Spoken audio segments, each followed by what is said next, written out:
ഹേ all അവരങ്ങനെ പോവായി. താത്തയും കുട്ടികളും അളിയനും ഒക്കെ പോവുകയാണ് സൗദിക്ക്. അവർക്ക് വേണ്ടിയിട്ട് എന്തൊക്കെയോ ഉണ്ടാക്കുന്നുണ്ട്. ഞങ്ങളിതാ അളിയൻ്റെ വീട്ടിലേക്ക് പോവുകയാണ്. അവിടെ നിന്നാണ് പോകുന്നത്. പോയപ്പോൾ ഇതാ ഇയാനും ഉറങ്ങുകയാണ്. അവർ പാക്കൊക്കെ ചെയ്തിട്ടിരിക്കുന്നുണ്ട്. ഇവാന്ന് വെച്ചാൽ റെഡി ആയിട്ട് അവനക്ക് എവിടേക്കാണ് പോകണമെന്നൊന്നും അറിയില്ല. നൈറ്റാണ് ഫ്ലൈറ്റ്.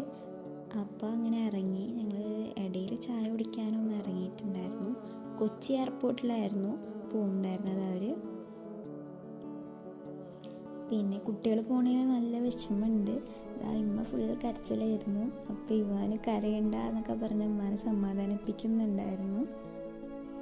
പിന്നെ അതൊരു ടൈമായപ്പോൾ അങ്ങോട്ട് കയറായി. അവർ പോകുമ്പോൾ നല്ല വിഷമമായിരുന്നു. കുറേ മാസങ്ങൾ അവർ നിന്നിട്ട് പോകുമ്പോൾ നല്ല വിഷമമുണ്ടായിരുന്നു. പിന്നെ അങ്ങനെ അവർ പോയി കുറച്ച് കഴിഞ്ഞപ്പോൾ ഞങ്ങൾ അവിടെ നിന്ന് ഇറങ്ങി. അപ്പം അത്രയേ ഉള്ളൂ.